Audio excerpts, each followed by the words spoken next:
Good morning, YouTube. Your girl is super late. I get later and later. I don't even understand it. I could be up at 5 o'clock in the morning and still not be able to get myself together. Today's, I don't even know, Friday. Today's June 20th. It's been a month. Today, my prayers and my thoughts are with Leandra and his father. Thanks, guys, for your comments. Thank you for the dialogue. It seems that I stand corrected. I was thinking that Jose Muniz was the one who slashed Junior across the neck. I mean, I really can't bring myself to go back to the video and watch it and see who stabs who. It's just horrible. I'm hoping that will come out in court. I did hear, I believe it was the first time they went to court before they were extradited, the ones who got to Paterson, New Jersey. I did hear them say, struck the victim, on the torso and the lower leg. So I see that they did look at who stuck who. Going back to my last video where I attached the gentleman from the Black Ops that said he turned over evidence, pictures over to the Bronx DA. That just is real upsetting. Regardless if he was the one who delivered the fatal wound to Junior, the fact that he was still running free is crazy to me. And I just feel, and listen, just because the cops tell us or the district attorney tell us something, the mayor, the commissioner, that doesn't mean it to be true. Okay, we all know that there's corruption. There's corruption in just about anything that you can imagine, okay? I'm a nurse. I don't work in a hospital. I supervise and manage an Alzheimer's and dementia unit, okay? But you see corruption and cover-up, working in the healthcare field. There's cover-ups all the time, so you damn sure know, and we are aware of other police corruptions or cover-ups or whatever else. So just because the cops say, oh, it wasn't the sex tape, or just because the cops say this is what happened and this is why, that doesn't mean that's the truth. That's what I mean when there's not going to be true justice if the truth doesn't come out. My take on this neighborhood, and I don't live in the Bronx. I live in New York, but I live on Long Island, if you want to call it the suburbs or whatever. To city people, they might say the country. I feel that they just want us, when I say us, the people in those communities, just let them kill each other, I really don't feel that they care about certain communities, okay? I really don't. This gang has been around. There's a documentary on YouTube about the Trinitarios gang that was done in 2015. They were aware. And the way the guy from the Black Ops broke it down, okay, this is usually over Brooklyn, this is usually over this, and on this territory and all that crap. So the police know what's going on, okay? And like I've said in previous videos, this gang stuff is nothing new. There have been gangs, okay? And how this has changed me is I'm going to be paying attention. I was talking to my husband this morning. I never paid attention to the little elections. And when I say little elections, we elect judges. A lot of these positions that these people hold, they're elected positions, but I've never paid attention to that. I personally have never paid attention to the little, even the mayoral elections. I never paid attention to it, to be honest with you.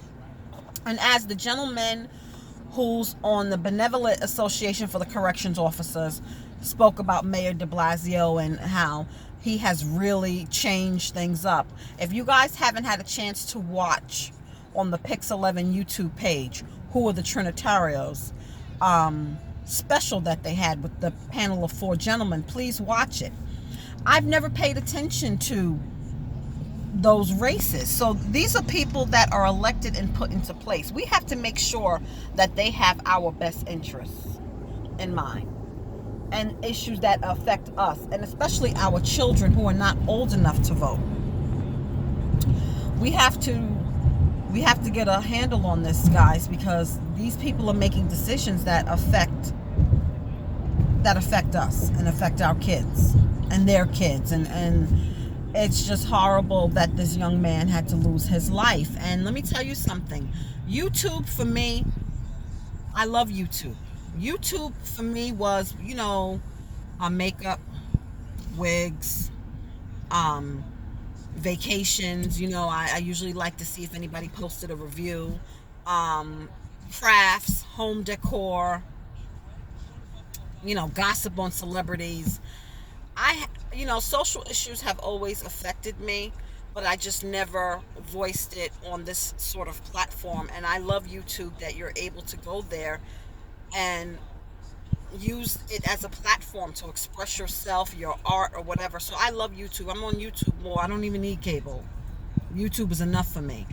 So this has really, really touched me, because I would just do Dollar Tree hauls. Okay, didn't have a lot of subscribers, didn't get a lot of views, but I love Dollar Tree. Okay, but I haven't even really been to Dollar Tree since this thing happened. This thing has really consumed me, where I'm not watching wig reviews on YouTube. I'm researching. I'm trying to find out what happened to this young man. My husband had said to me the other night, Junior got 4 hours and I only got 2. It really has consumed me, okay? And I have become engaged in some heated debates behind this. So we just have to pay attention who we put in place. And if you're not voting and you're able to vote, a lot of people have told me they don't vote because their vote don't count, or I think we need to let these people know, okay? You're not going to be taking these high-paid state jobs, in these elected positions, and then just get in here and do what the hell you want, because they don't live in the Bronx. They're not living in these areas, these gang-infested areas, but yet they're making decisions that affect the people that, unfortunately, due to their financial status, they have to. So this case has really changed how I look at a lot of things. And again, I appreciate the dialogue back and forth. We don't have to all agree on these issues, or this issue, or why it happened. And at the end of the day, it happened.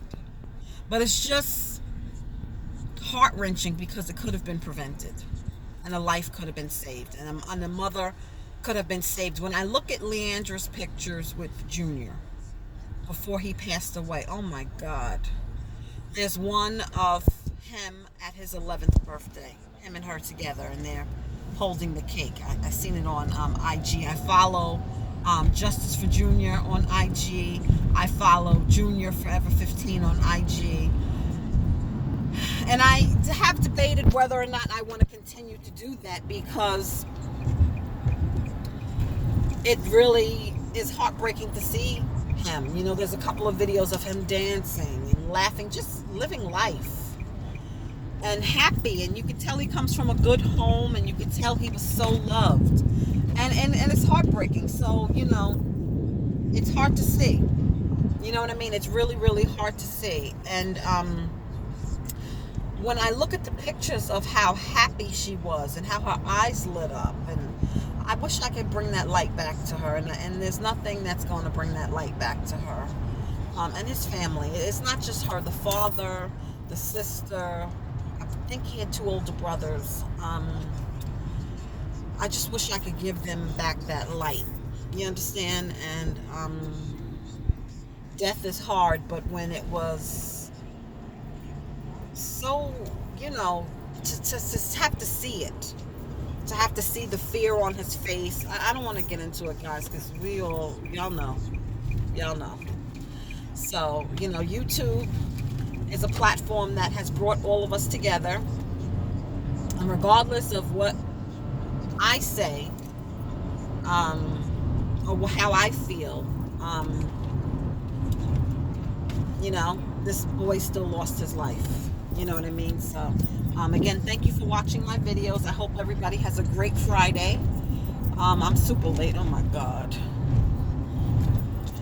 But we're gonna make it through the day, and thinking of the Guzman Feliz family. Okay, and thank you for the information. I'm gonna look into it. Um, of the address, because I would like to send something. I would love to see her and give her a hug, tell her we love her. When she said, please don't leave me alone, we're not going anywhere, I want to go to that court date, I'll wait outside for her. um you know what I mean, just to show support. And that's about it, guys. Okay, so I hope you guys have a good day. I don't know what I'm walking into, but we're gonna make it.